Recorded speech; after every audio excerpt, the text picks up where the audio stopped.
music, you will hear the heart and the beat of an entire world that has so much in common. And I would like to present to you, I think, the composer that will be remembered for thousands of years, Christopher Tin.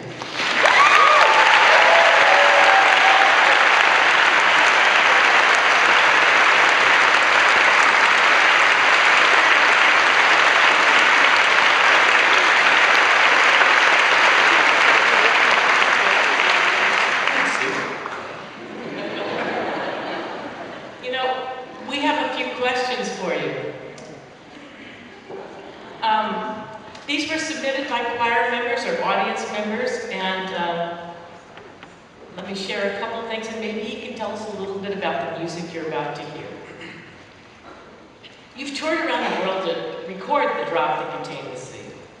We'd like to know a little bit about that experience, who you picked for the recording, how it all happened, and maybe a little bit about, of course we were on it too, but tell us about how you picked everybody, how it all happened.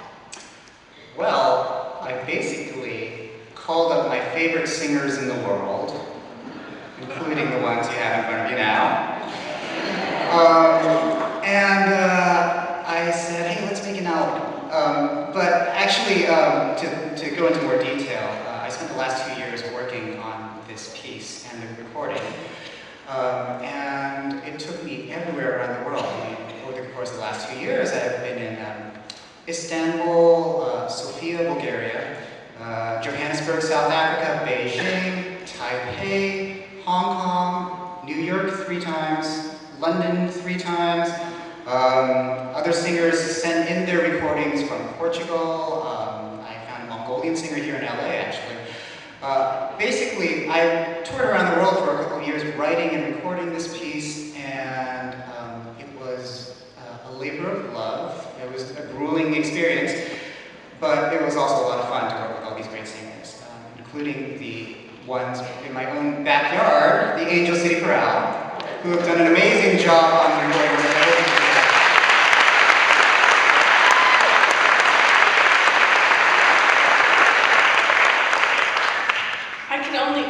As you listen tonight, you'll see how you're thrown from Turkey to South Africa. And I'm wondering how he's so able to capture the feeling of each of these places. Within 1 second, you were definitely in a whole different country. And I'm wondering how you managed to research and find a way to create this music in these different styles. It all comes from a love of the different ways that people make music, especially the different ways that people sing around the world. And I mean, don't get me wrong, I love Western classical music and the choral tradition, and the operatic tradition and all that, but I also love the sound of, say, Portuguese fado, or Mongolian long song, or Bulgarian women's choirs. And so I listen to a lot of this music, and then I reach out to these artists in these various countries, and I say, hey, I'd like to work with you. I'm writing a new piece. Would you be interested in singing on my album? And sometimes they write back and say, yes, we'd love to, this sounds fantastic. And I go and I work with them, and they teach me about their music too. We're very lucky that we live in a great city with a lot of diversity and a lot of people from a lot of countries who also share their expertise with me. So for example, I called up a good, brilliant composer friend of mine, Penka Kuneva, and I said, Penka, teach me about Bulgarian music. And so we sat down over lunch, and she gave me all this information and basically taught me for an hour about the traditions of Bulgarian vocal music. And I don't know, if Penka's here, thank you, Penka. I think she's here tonight, but anyway. So yeah, I get a lot of help. I have a lot of collaborators, I have a lot of people who sit down with me and are willing to share their culture, and I'm really blessed with that.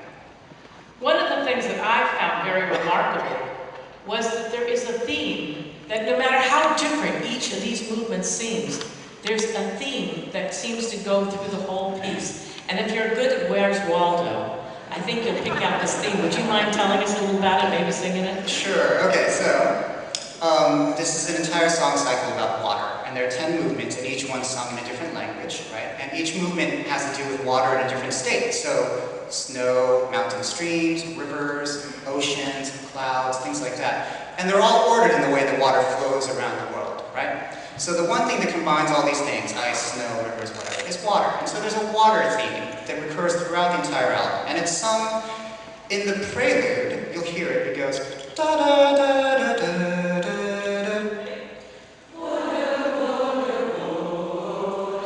Yeah, like that.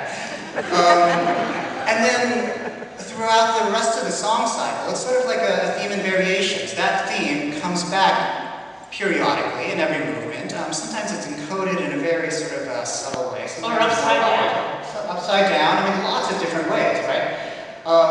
And it's sort of one of my ways of tying the whole thing together and saying that, you know, despite all the different languages and the different cultures and people represented on the album, we're all tied together by a number of different things around the world. Which, as a last thing, could you tell us a little bit about the theme, about the drop that contains the sea? So, the title, The Drop That Contains the Sea, comes from a Sufi concept, actually, which goes, just like every drop contains the essence of the ocean, within every individual is the essence of all of humanity.